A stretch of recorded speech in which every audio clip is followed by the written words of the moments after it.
ഈശ്വംശിയായി സ്തുതിയായിരിക്കട്ടെ. ഒക്ടോബർ മാസം പരിശുദ്ധ അമ്മയോട് ചേർന്ന് ജപമാല ചെല്ലുവാനും പ്രാർത്ഥിക്കുവാനുമായി നമ്മൾ പ്രത്യേകം പരിശീലിക്കുന്ന ദിവസങ്ങളാണല്ലോ. പരിശുദ്ധ അമ്മയോട് നമ്മൾ ചൊല്ലി പ്രാർത്ഥിക്കുന്ന മനോഹരമായ പ്രാർത്ഥനയാണ് ദാവീദിൻ്റെ കോട്ടയെ ഞങ്ങൾക്ക് വേണ്ടി അപേക്ഷിക്കണമേ. എന്തുകൊണ്ടാണ് പരിശുദ്ധ അമ്മയെ ദാവീദിൻ്റെ കോട്ടയെ എന്ന് വിളിച്ച് നമ്മൾ പ്രാർത്ഥിക്കാൻ കാരണം? നമുക്കറിയാം, ഇസ്രായേലിൻ്റെ ചരിത്രത്തിൽ ഏറ്റവും ദീർഘകാലം സമാധാനത്തിലും ഐശ്വര്യത്തിലും രാജ്യത്തെ ഭരിച്ച രാജാവായ ദാവീദ്. ദാവീദിൻ്റെ കാലഘട്ടത്തിലാണ് ഇസ്രായേൽ ഏറ്റവും കൂടുതൽ അനുഗ്രഹവും ഐശ്വര്യവും സമാധാനവും സമൃദ്ധിയും എല്ലാം നിലനിന്നിരുന്നത്. ദാവീദ് ചുറ്റുമുള്ള എല്ലാ ശത്രുക്കളെയും തോൽപ്പിച്ച് രാജ്യത്ത് സമാധാനം നിലനിർത്തി. രാജ്യത്തിന് ചുറ്റും മനോഹരമായ കോട്ടകൾ പണിതതിനെ ശക്തിപ്പെടുത്തി. ദാവീദിൻ്റെ പട്ടണമായ ജെറുസലേമിന് ചുറ്റും മനോഹരമായ കോട്ടകൾ പണിതതിന് അതിനെ മനോഹരമാക്കി.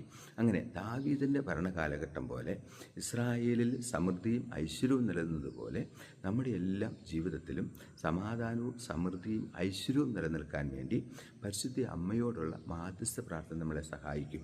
പരിശുദ്ധ അമ്മയോട് ജപമാല ചൊല്ലി പ്രാർത്ഥിക്കുന്ന ഓരോ വ്യക്തിയെയും കുടുംബത്തെയും പരിശുദ്ധ അമ്മ പ്രത്യേകമാം വിധം ജപമാലയുടെ കോട്ട കെട്ടി സംരക്ഷിക്കും. അപ്പോൾ എവിടെയെങ്കിലുമൊക്കെ നമ്മുടെ ജീവിതത്തിൽ തിന്മയുടെയോ ശത്രുവിൻ്റെയോ ഉപദ്രവം ഉണ്ടാകുന്നുണ്ടെങ്കിൽ, നിരന്തരമായ പൈശാചിക ആക്രമണങ്ങളോ അതല്ലെങ്കിൽ ശത്രുവിൻ്റെ ഉപദ്രവങ്ങളോ ഒക്കെ നമ്മളെ കീഴ്പ്പെടുത്തുന്നുണ്ട് എന്ന് നമുക്ക് തോന്നുന്നുണ്ടെങ്കിൽ, സമാധാനം നമ്മുടെ ഭവനത്തിൽ ഇല്ലായ്മ വരുന്നു എന്ന് തോന്നുന്നുണ്ടെങ്കിൽ, സ്നേഹവും അഭിവൃദ്ധിയും നമ്മുടെ കുടുംബത്തിൽ നഷ്ടപ്പെട്ടു പോകുന്നു എന്ന് തോന്നുന്നുണ്ടെങ്കിൽ, നമ്മൾ ചെയ്യേണ്ട കാര്യം എന്താണ്? പരിശുദ്ധ അമ്മയോട് മാധ്യസ്ഥം പ്രാർത്ഥിക്കുക. ദാവീദിൻ്റെ കോട്ടയായ പരിശുദ്ധ അമ്മേ, ഞങ്ങളുടെ ഭവനങ്ങളെയും സംരക്ഷിക്കണമേ. ഞങ്ങളുടെ ഭവനത്തിന് ചുറ്റും വേലി കെട്ടി സൂക്ഷിക്കണമേ.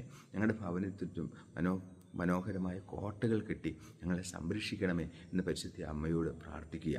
തീർച്ചയായിട്ടും ജപമാല വലിയ ഒരു സംരക്ഷണത്തിൻ്റെ കോട്ടയാണ്, സംരക്ഷണത്തിൻ്റെ ഭിത്തിയാണ്.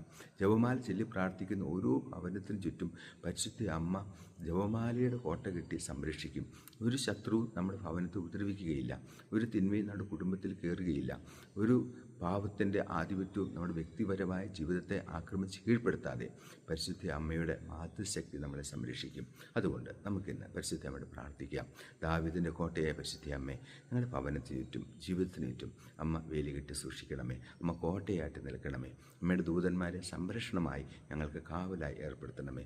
പരിശുദ്ധ അമ്മയുടെ മാധ്യസ്ഥം നമ്മെ സഹായിക്കട്ടെ. ഈശോ നമ്മളെ അനുഗ്രഹിക്കട്ടെ, ഇപ്പോഴും എപ്പോഴും എന്നേക്കും. ആമേൻ.